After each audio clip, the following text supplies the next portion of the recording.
Tuhan firman-Mu ajaib, kekal meski gunung menghilang. Tiada huruf yang gagal, tak terpatahkan sia-sia. Hidup seperti-Mu ya Allah, lebih dari emas. Aku bersaksi kitab-Mu, kitab yang suci. Terdengarkan firman-Mu, hibur hati yang luka. Terangilah langkahku kemanapun ku pergi. Biarkanlah firman-Mu berkuasa atasku. Ubahkanku, bebaskanku, ku mau menyenangkan-Mu. Tuhan firman-Mu ajaib, kekal meski dunia.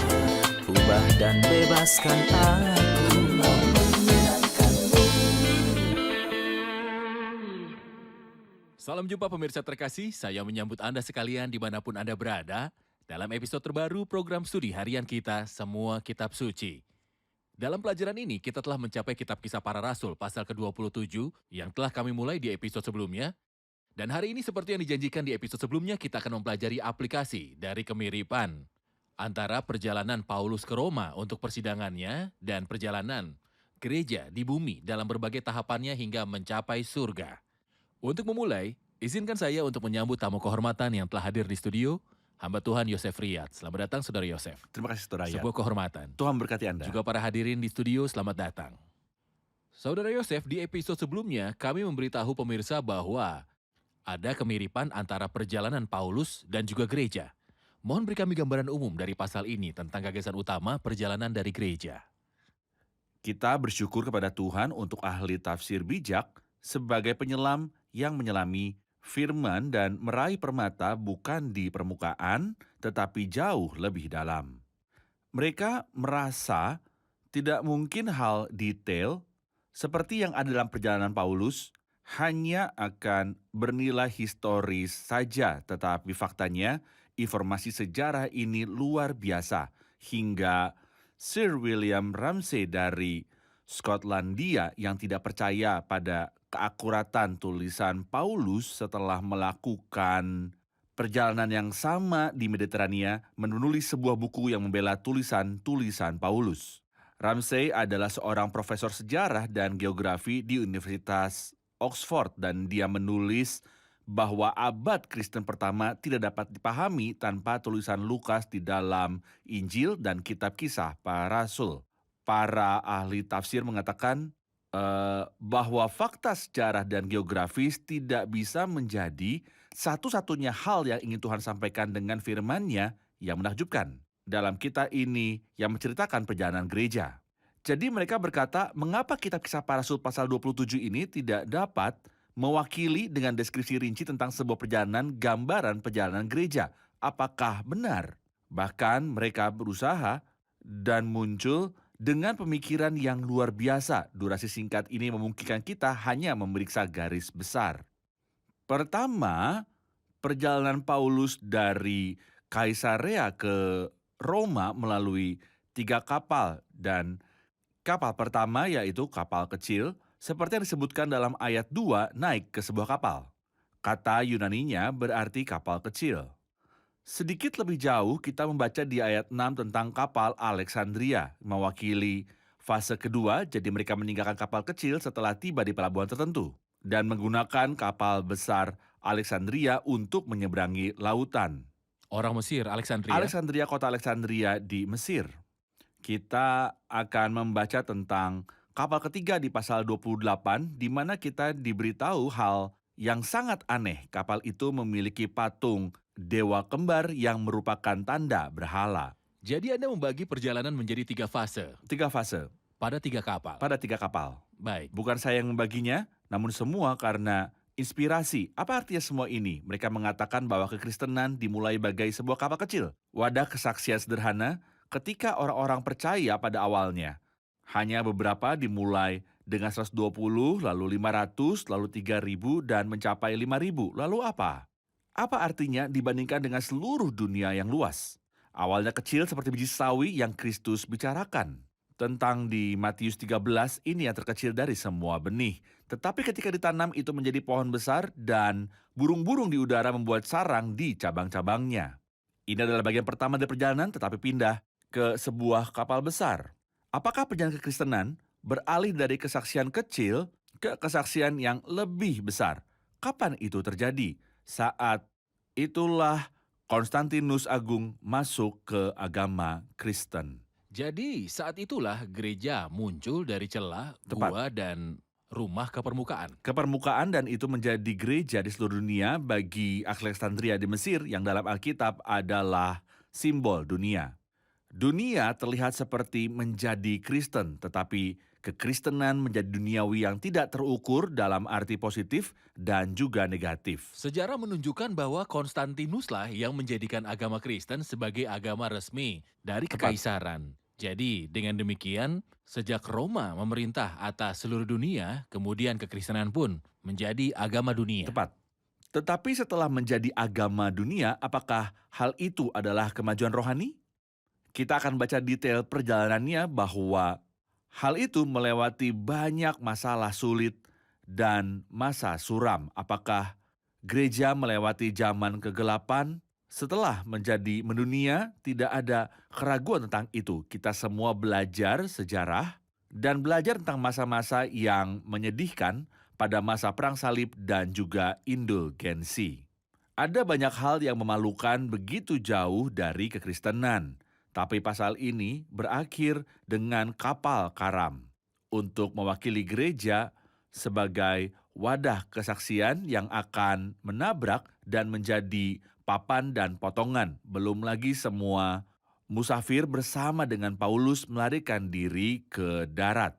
Ungkapan musafir bersama Paulus mengacu pada mereka yang memiliki iman yang sama persis dengan Paulus. Mereka percaya pada Tuhan, berbicara secara rohani, mereka semua adalah orang-orang yang beriman. Mereka melarikan diri ke darat, perjalanan mencapai tujuannya, tetapi sayangnya, mereka mendapatkan kapal dengan dewa kembar sebagai patung yang menunjuk kepada kemurtatan mengerikan yang akan terjadi setelah pengangkatan gereja. Seseorang akan bangkit mengaku sebagai Tuhan. Dia akan memaksa semua orang untuk menyembah dia. Dia akan menunjuk tanda bintang 666. Dan barang siapa yang tidak memperlihatkannya pada dahi atau tangan kanannya tidak dapat membeli atau menjual dan akan dibunuh. Ini luar biasa analogi antara perjalanan gereja dan perjalanan Paulus. Kami ingin mengklarifikasi bahwa ketika kapal pecah dan semua penumpang dengan selamat melarikan diri di akhir pasal yang ke-27, kapal itu mewakili kekristenan sebagai suatu entitas di bumi. Tetapi Ya. individu-individu, gereja dari Allah yang hidup, gereja yang hidup, orang-orang percaya pergi dengan Tentu saja. selamat ke surga. Itu adalah nama institusional gereja di bumi yang hancur. Tepat. Dan itu akan Pecah, terjadi di tapi masa akan depan. tetap ada. Benar. Akan tetap ada, tapi Dan dengan cara orang-orang kafir. percaya akan mencapai surga dengan selamat. Tetapi tahap ketiga terjadi setelah pengangkatan gereja.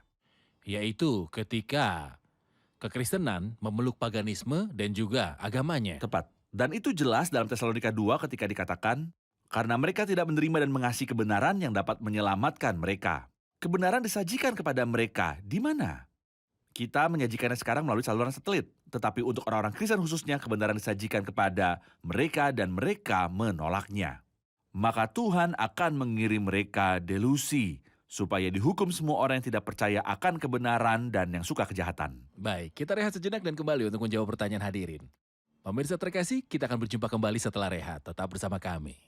Ubahkanku, bebaskanku, ku mau menyenangkanmu.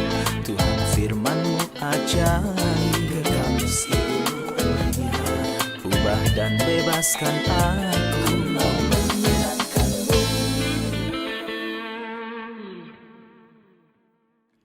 Kami kembali pemirsa terkasih untuk menjawab pertanyaan dari hadirin di studio. Ada pertanyaan? Saya punya pertanyaan.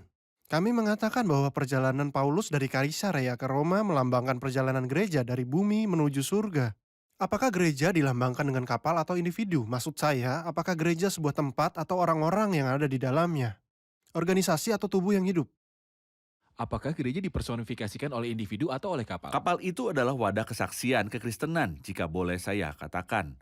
Tetapi orang-orang Kristen, maksud saya orang-orang Kristen sejati adalah para musafir yang lolos dengan selamat bersama Paulus. Para musafir melarikan diri, tetapi kapal sebagai entitas kesaksian kandas dan menjadi tidak ada. Baik, Saudara Yosef, Kita mulai menelusuri bagian ini, beberapa fitur dari sejarah gereja di bumi. Apakah ada bagian Alkitabiah khusus lainnya yang menjelaskan sejarah gereja di bumi? Ya, bagian besarnya ada di Wahyu pasal 2 dan pasal 3.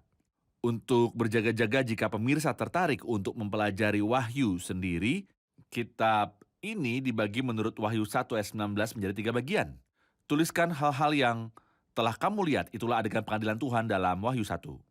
Selanjutnya mereka yang ada, itulah yang kita baca dalam Wahyu 2 dan 3. Terakhir yang akan terjadi setelah ini, itu dari pasal 4 dan seterusnya setelah pengangkatan gereja.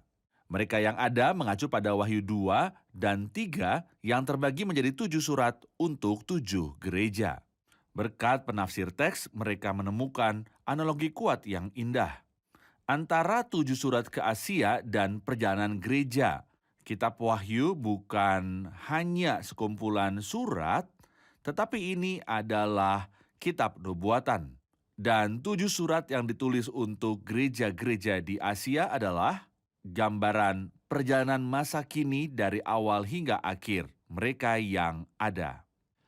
Kemudian ada garis waktu bagi gereja di bumi dari sudut pandang Wahyu 2 dan Wahyu 3. Tepat. Bagaimana kemudian Anda dapat menghubungkan kisah para rasul 27 dan Wahyu 2 dan 3 tentang sejarah gereja?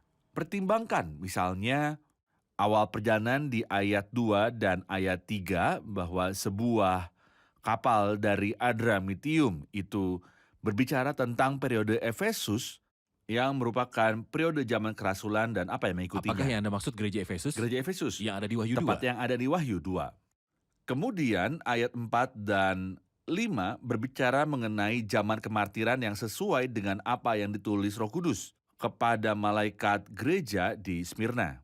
Smyrna berarti mir. Dan kita membaca tentang Miria di Likia, di mana Mira juga berarti mir dan mengacu pada usia kemartiran. Dalam ayat 6 sampai ayat yang ke-13, kita membaca tentang periode Pergamus ketika Kaisar Konstantin beralih ke agama Kristen dan Kekaisaran Romawi memeluk agama Kristen. Ini adalah awal periode ketiga dalam Wahyu pasal 2.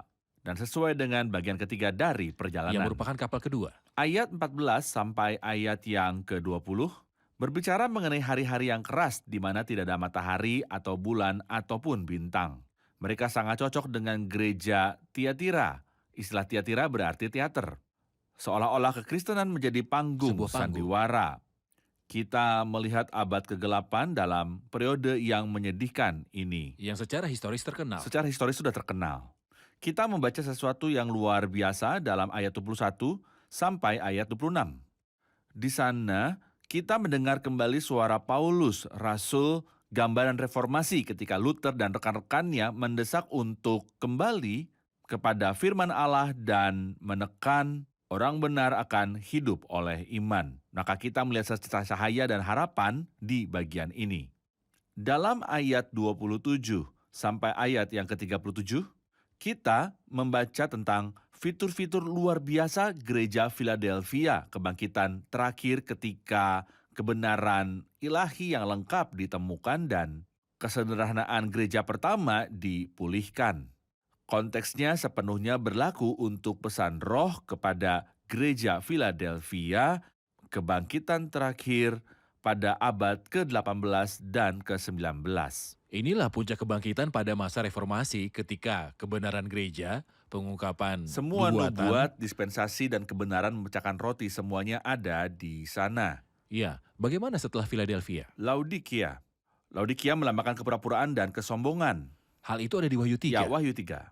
Dalam ayat 38 sampai 44 kita melihat peran gereja Laodikia, kepura-puraan dan kurangnya menghargai gandum, di mana Alkitab mengatakan bahwa mereka melemparkan ke laut. Mereka tidak Apa yang menghargai. dimaksud dengan gandum? Gandum adalah firman Tuhan. Apa kesamaan jerami dengan gandum, kata Tuhan? Bukankah kata-kataku jadi firman Tuhan adalah gandum? Kurangnya rasa menghargai terhadap firman Tuhan, kepura-puraan palsu, perbuatan menipu, dan orang-orang yang lebih suka menonton hal-hal menarik daripada mendengar firman Tuhan, itulah peran gereja Laodikia. Bisakah kita memeriksa setiap langkah demi langkah secara rinci? Secara pelan-pelan. Ya, kita memeriksa setiap tahap sehingga kita dapat mempelajari bagian-bagian dari pasal 27 dan menerapkannya pada tahap-tahap ini. Sebagai contoh, istilah kapal Adramitium berarti tidak dalam perlombaan. Tidak dalam Tidak di perlombaan. dalamnya. Artinya bahwa kekristenan keluar dari perlombaan. Bagaimana?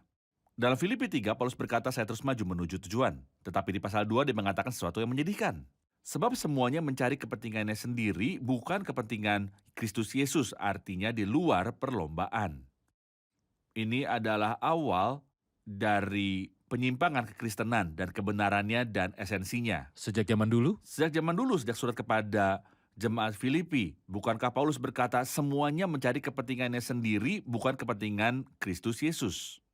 Di samping catatan Aristarkos adalah satu-satunya nama di seluruh perjalanan yang kita baca. Hanya Paulus dan Aristarkos. Aristarkos artinya pemandu terbaik atau penguasa terbaik. Siapa yang akan menjadi pemandu terbaik? Ia adalah Roh Kudus. Selain ayat yang kedua, kita tidak menemukan dia disebutkan di seluruh perjalanan, seolah-olah dia tidak ada. Sangat sedih. Roh Kudus hadir di gereja, tetapi orang-orang yang mengendalikan pelayanan, menunjuk pelayan, mengirim misionaris, dan mengatur gereja, seolah-olah Roh Kudus tidak ada sama sekali di dalam gereja. Seseorang mengatakan bahwa dosa utama kekristenan mengabaikan kehadiran Roh Kudus di dalamnya. Itulah yang terjadi. sekarang tahap selanjutnya. Pada tahap selanjutnya, ayat 4 memberitahu kita tentang angin yang merugikan dan memperkenalkan Mira yang seperti kita pelajari berarti Mir. Angin yang merugikan berarti iblis membangkitkan penganiayaan yang drastis yang dijelaskan oleh usia kemartiran. Ini adalah gereja Smyrna. Ini adalah Smyrna yang diberitahu untuk mengalami kesusahan selama 10 hari. Sungguh menakjubkan bahwa kita membaca dalam sejarah gereja tentang 10 doktrin penganiayaan berat menyamai 10 hari kesengsaraan Smyrna. Oke, kita akan istirahat untuk memberi kesempatan kepada pemirsa untuk memilah pikiran mereka atas apa yang Anda telah bagikan sejauh ini. Amin. Pemirsa terkasih, sampai jumpa setelah istirahat. Tetap bersama kami. Ubahkanku, bebaskanku, ku mau menyenangkanmu. Tuhan firman-Mu ajaib, kekal seluruhnya. Ubah dan bebaskan aku, mau menyenangkanmu.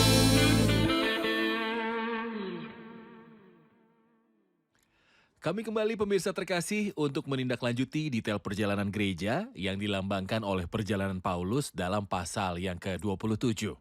Mari kita lanjutkan, Saudara Yosef. Bagian ketiga atau tahap ketiga dimulai dengan ayat 6 menunjukkan bahwa mereka mengubah kapal dan kata Yunani untuk kapal itu berarti kapal besar yang cocok untuk menyeberangi Laut Tengah. Jadi kekristenan menjadi agama yang mendunia.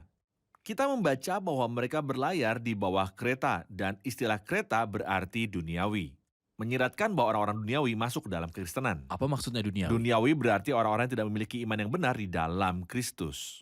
Ketika Konstantinus memeluk agama Kristen, semua imam berhala menjadi imam bagi Kristus. Apakah mereka orang percaya sejati? Mereka hanya mengubah tampilan luar. Mereka hanya mengubah tampilan luar. Inilah yang kita saksikan di sini. Kita baca di ayat 9 bahwa perjalanan menjadi berbahaya. Dan faktanya gereja dalam bahaya. Sebagai hasil dari banyak praktek yang terintegrasi pada saat itu menjadi Kristen, tetapi tidak ada hubungannya sama sekali dengan Kristen. Jadi tidak hanya dalam bahaya, tetapi kita juga membaca bahwa ketika Paulus menasihati, dia tidak memperhatikan. Karena perwira itu lebih memperhatikan nahkoda dan pemilik kapal daripada kepada Paulus. Siapakah lambang Paulus, Saudara Yosef? Menjadi wadah inspirasi, Paulus melambangkan firman Tuhan. Untuk mengajar. Untuk mengajar. Firman Tuhan tidak lagi berada di atas angin, tapi ucapan orang-orang beragama. Apakah ini yang dicerminkan oleh sejarah gereja ketika berbicara tentang mengesampingkan ajaran Alkitab dan mengutamakan perkataan manusia? Tepat. Moto yang berlaku pada waktu itu adalah untuk mengindahkan apa kata gereja, tetapi kebenarannya adalah bahwa gereja harus mengindahkan apa yang dikatakan roh. Siapa bertelinga, hendaklah ia mendengarkan apa yang dikatakan roh. Kepada jemaat-jemaat, gereja tidak mengajar dan tidak mengeluarkan ajaran, tetapi pada saat itu sumber dari semua pengajaran dan perundang-undangan menjadi gereja. dan bukan kitab suci. Untuk memampukan pemirsa agar sejalan dengan penelitian, saya akan merekap ayat 1-3 sesuai dengan zaman kerasulan pertama, Ya, yang merupakan gereja Efesus.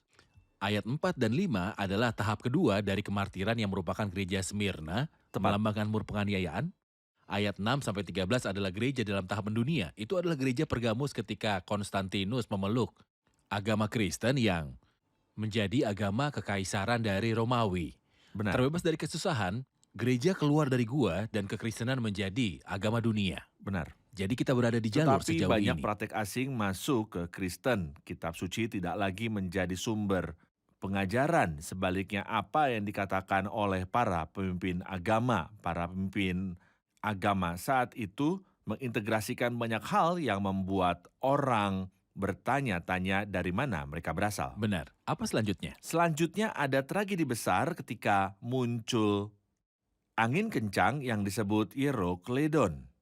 Ini angin timur laut, dan timur dalam Alkitab berbicara tentang berhala.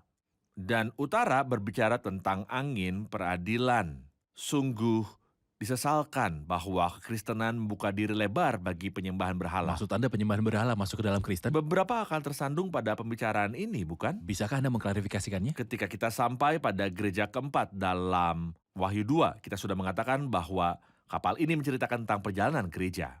Apa yang kita baca tentang Tiatira? Tetapi aku mencela engkau karena engkau membiarkan wanita Isabel, wanita paling jahat dalam sejarah, karena engkau membiarkan wanita Isabel yang menyebut dirinya nabiah seolah-olah kata-katanya adalah kata-kata Tuhan. Mengajar dan menyesatkan hamba-hambaku supaya berbuat zina dan makan persembahan-persembahan berhala, dan aku telah memberikan dia waktu untuk bertobat, tetapi ia tidak mau bertobat dari zinahnya. Perkataan ini untuk malaikat gereja Tiatira ada di Wahyu 2. Kita berbicara di episode sebelumnya tentang kekristenan yang mutlak, sebagaimana dirancang dan ditetapkan oleh Allah di awal kitab-kitab para rasul. Hal itu bebas dari semua tambahan. Tepat. Jadi ketika kita mengatakan bahwa penyembahan berhala masuk ke dalam kekristenan, Tidak, penyembahan berhala semuanya tidak aneh. mewakili pikiran Tuhan. Tetapi hal-hal ini menempel di gereja saat dia berjalan dalam perjalanan itu gereja. Datang seperti angin Dan timur itu- laut Eurocledon. Dan itu layak menerima penghakiman Allah atas kejahatan yang kemudian masuk dalam gereja. Bagus, Baik. bagus. Apa yang kita katakan? Dikatakan kapal itu dilandanya dan tidak tahan menghadapi angin haluan, tidak ada harapan. Siapapun yang belajar sejarah dan khususnya abad ke-8 tidak menyangka ada pemulihan bagi kekristenan. Tamat sudah. Setelah itu menjadi agama yang menjual surga dan pengampunan dengan uang. Bisakah Anda bayangkan? Kemana perginya pengajaran kisah para rasul? Kemana perginya pengajaran Injil? Dan surat-surat mereka punah. Kekristenan tidak dapat menahan angin jahat yang menyerang gereja. Saudara Yosef, sebelum melanjutkan kita membaca, kami menyerah saja dan membiarkan kapal kami terombang-ambing. Apakah ayat ini mengandung makna selain makna umum bahwa ketika kita memberi jalan kepada Tuhan, Dia akan menanggung kita dalam kesusahan? Berjalan di sini bukan karena ketergantungan pada Tuhan, tapi karena putus asa dan tidak berdaya. Maksud saya, kapan Anda bisa memberi jalan dan ditopang? Anda bisa memberi jalan dan ditopang ketika Anda mempercayai Tuhan. Tapi konteksnya di sini berbeda. Mereka tidak bisa menghadapi angin karenanya mereka pasrah pada apa yang terjadi. Mereka tidak bisa Mereka mengendalikan tidak punya kapal. kendali. Benar. Seperti yang saya katakan, siapapun yang pelajari sejarah gereja akan tahu bahwa situasinya di luar kendali. Tapi syukurlah Tuhan kita hidup. Sebelum menyadari bahwa Tuhan kita hidup, kita diberitahu bahwa mereka harus membuang tekel kapal ke laut. Mereka mengosongkan kekristenan dari isinya yang sebenarnya. Selanjutnya, tidak ada matahari, tidak ada bulan, dan tidak ada bintang selama beberapa hari. Sebuah simbol dari zaman kegelapan. Kita masih berada pada tahap yang sejajar Yang keempat. dengan gereja Tiatira pada zaman Tepat. kegelapan, yaitu sebelum Tepat. reformasi. Tepat. Jadi, kapal itu benar-benar kosong. Gereja kehilangan kesaksian ataupun perannya Tepat. di bumi. Menjadi satu dari banyak agama. Salah satu yang akan disebut agama syafaat atau agama patung atau agama berhala. Orang akan menyebutnya apa saja karena mereka tidak berhubungan dengan Kristenan tapi dengan apa yang sedang terjadi pada tahap itu. Apa yang terjadi selanjutnya? Bersyukur pada Tuhan. Tuhan kita menjaga firman-Nya dan gerejanya. Dia berkata, pintu-pintu neraka tidak akan menguasainya. Itu sebabnya kita membaca bahwa Tuhan campur tangan. Alkitab memberitahu kita bahwa Paulus berdiri dan berkata, kamu seharusnya mendengarkan aku.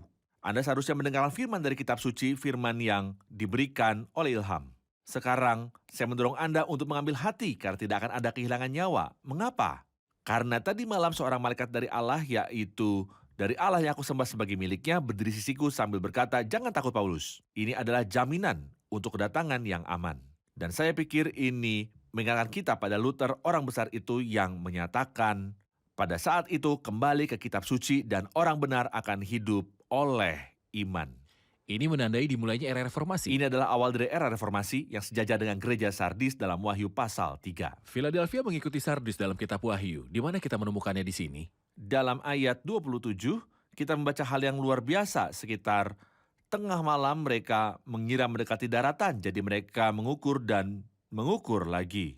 Itu menunjukkan kepada kita bahwa kebenaran terungkap sedikit demi sedikit. Selanjutnya kita membaca bahwa para pelaut menurunkan 4 jangkar dan berdoa untuk hari yang akan datang.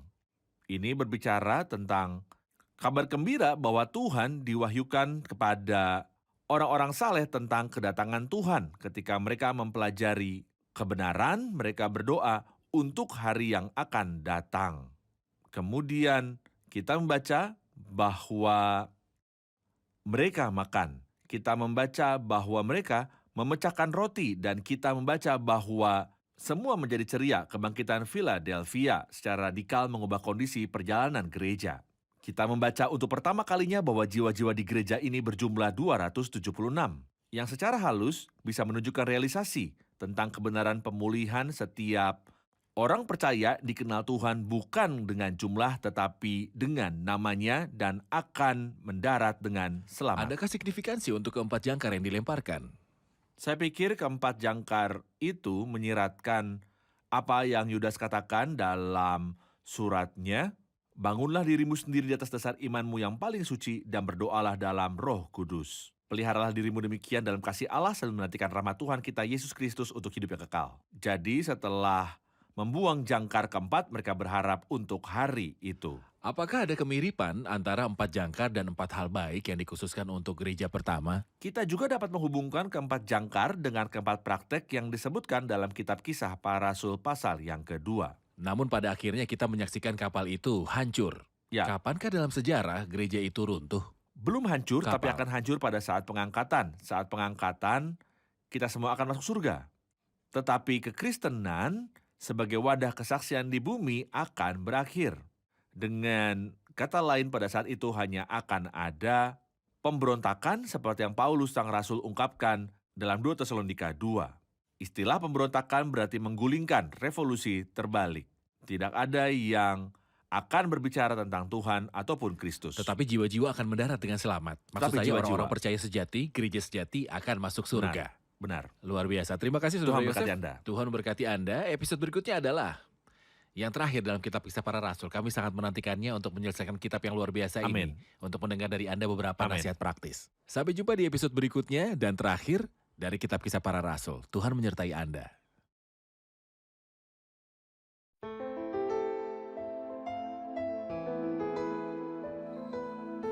Tuhan firman-Mu ajaib, kekal meski gunung menghilang. Tiada huruf yang gagal, tak terpatahkan siasat.